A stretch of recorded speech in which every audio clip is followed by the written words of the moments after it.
नमस्कार। आज हम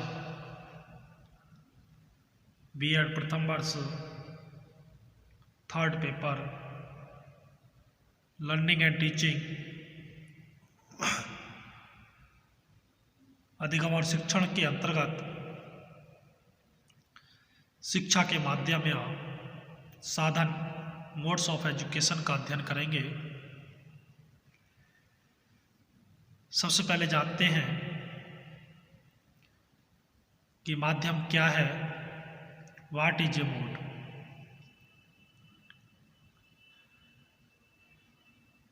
माध्यम या मोड शब्द का अर्थ है एक माध्यम, एजेंट, और एजेंट से हमारा अभिप्राय होता है एक व्यक्ति या वस्तु से जो क्रिया करती है या शक्ति के रूप में प्रयोग करती है। इस प्रकार शिक्षा के माध्यम वे कारक हैं जो बालक पर शैक्षिक प्रभाव का प्रयोग करते हैं। सामूहिक समूहों में उन सामाजिक संस्थाओं के रूप में वर्णित किया जा सकता है जिन्हें समाज या सोसाइटी शिक्षा या एजुकेशन के कार्य करने या प्रत्यक्ष या अप्रत्यक्ष रूप से व्यक्तियों के समाजीकरण सोशलाइजेशन के लिए विशिष्ट रूप से विकसित करता है। इन संस्थाओं को शिक्षा के माध्यम भी कहा जा सकता है। एक व्यापक अर्थ में समस्त वातावरण ही मानव की शिक्षा का एक साधन है। शिक्षा एक प्रमुख बल है जो आने वाली पीढ़ी के लिए अतीत के अनुभवों को पुनर्संगठित और पुनः निर्मित करता है। इस प्रकार यह समाज में वृद्धि और विकास करता है। अब जानते हैं माध्यमों का वर्गीकरण, क्लासिफिकेशन ऑफ मोड्स। शिक्षा के माध्यमों का वर्गीकरण उनमें से प्रत्येक माध्यम द्वारा प्रदान की गई शिक्षा या एजुकेशन के आधार पर किया जा सकता है। साधारण, औपचारिक और अनौपचारिक प्रकार की शिक्षा होती है। शिक्षा के इस विभाजन के आधार पर हम शिक्षा के माध्यमों को औपचारिक फॉर्मल एजुकेशन और अनौपचारिक शिक्षा इनफॉर्मल एजुकेशन माध्यम के रूप में वर्गीकृत कर सकते हैं। एक अन्य प्रकार का माध्यम अनौपचारिक भी होता है, नॉन फॉर्मल एजुकेशन भी होता है।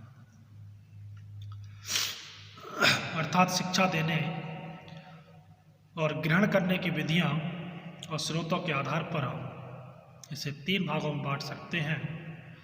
सबसे पहले आता है औपचारिक शिक्षा, फॉर्मल एजुकेशन। दूसरा अनौपचारिक शिक्षा, इनफॉर्मल एजुकेशन।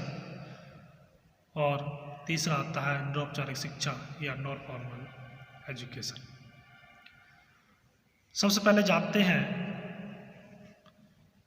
कि औपचारिक शिक्षा क्या है, फॉर्मल एजुकेशन क्या है।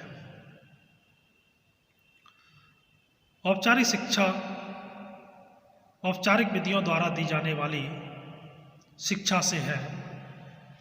इसके अंतर्गत अनेक प्रकार की औपचारिकताओं का पालन करना जरूरी होता है। यह एक पूर्व नियोजित प्रकार की शिक्षा होती है जिसके लक्ष्य शिक्षण पद्धति, पाठ्यक्रम, विद्यार्थी, अध्यापक, विभिन्न प्रकार की गतिविधियां, कार्य दिवस, छुट्टियां आदि सब कुछ पूर्व निर्धारित होता है। जहां विद्यार्थी को अपने शैक्षिक संस्थान के निर्धारित कायदे कानूनों का पालन करते हुए शिक्षा प्राप्त करनी पड़ती है। स्कूल इस प्रकार की शिक्षा के सबसे बड़े केंद्र कहे जा सकते हैं। इसके अतिरिक्त अगर आप कहें तो आजकल के लाइब्रेरी या पुस्तकालय भी औपचारिक शिक्षा के केंद्र बन गए हैं। इस प्रकार की शिक्षा के लिए शिक्षार्थी, शिक्षक, प्रशासक आदि को बहुत ही सतर्क और सजग होकर कार्य करना पड़ता है। यह बहुत ज़्यादा सुगठित होती है, इसीलिए यह कक्षा के कमरे के भीतर या उसके बाहर उससे कोई अंतर नहीं पड़ता। इस प्रकार की शिक्षा आजकल व्यावसायिक और सामान्य दोनों प्रकार के पाठ्यक्रम को लेकर दी जाती है। संक्षेप में अगर आप कहना चाहें तो कह सकते हैं कि आदेश, निर्देश, नियम, निरीक्षण, निश्चित कार्यप्रणाली, निश्चित उद्देश्यों वाली शिक्षा औपचारिक शिक्षा कहलाती है, फॉर्मल एजुकेशन कहलाती है। अगर हम एक दृष्टि डालें औपचारिक शिक्षा की विशेषताओं की तरफ को, कैरेक्टरिस्टिक्स ऑफ फॉर्मल एजुकेशन, तो यह एक प्रकार सहज शिक्षा है। इसमें शिक्षक और शिक्षार्थी को अनेक प्रकार की औपचारिकताओं का पालन करना होता है। इसमें एक निर्धारित पाठ्यक्रम होता है जिसे समय समय पर संशोधित किया जाता है।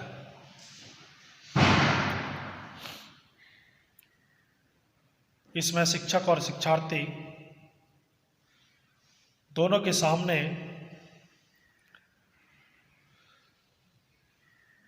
कुछ लक्ष्य स्पष्ट रहते हैं और उनको पाने के लिए हमेशा प्रयत्न भी किए जाते हैं।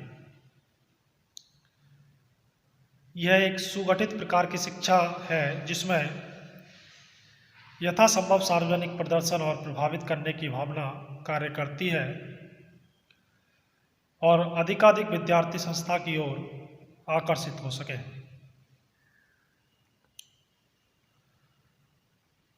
इसके अंतर्गत शिक्षक और शिक्षार्थी दोनों निश्चित रहकर प्रयत्न करते हैं।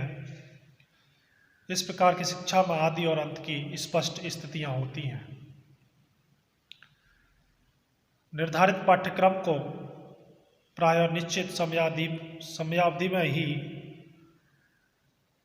पूर्ण करना होता है। परीक्षाएं बड़े ही औपचारिक ढंग से आयोजित की जाती हैं और उनके परिणामों की घोषणा भी समयबद्ध तरीके से की जाती है। शिक्षार्थी अपने ही आयु के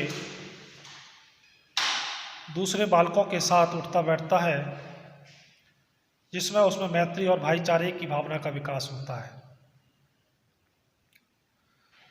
शिक्षार्थियों को कितने ही अवसर पर पर्याप्त समय तक दूसरी कक्षाओं के विद्यार्थियों के साथ ही रहना पड़ता है, जिससे उनके साथ भी उनकी बेहतर समझ विकसित हो जाती है। शिक्षार्थी एक अनुशासित ढंग से बहुत चीज़ों को करवाने की विधि सीख जाते हैं, जिससे उनमें आत्मविश्वास और आत्मानुशासन, सेल्फ डिसिप्लिन की भावना का विकास होता है। चूँकि शिक्षा लगातार कई वर्षों तक चलती रहती है, इससे बालकों में लगातार पढ़ते रहने की आदत बन जाती है। यह शिक्षार्थियों के शरीर और उसकी अन्य शक्तियों के विकास एवं आवश्यकताओं का भी ध्यान रखती है। इसके अंतर्गत शिक्षक और शिक्षार्थियों की सारी गतिविधियां पूर्व नियोजित होती हैं, यहाँ तक कि उनकी समय सारणी भी निश्चित होती है। अब जानते हैं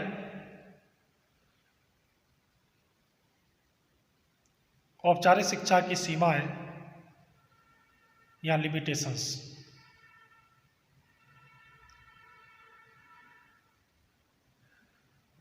औपचारिक शिक्षा की कुछ सीमाएं भी हैं जिसमें अच्छे बुरे,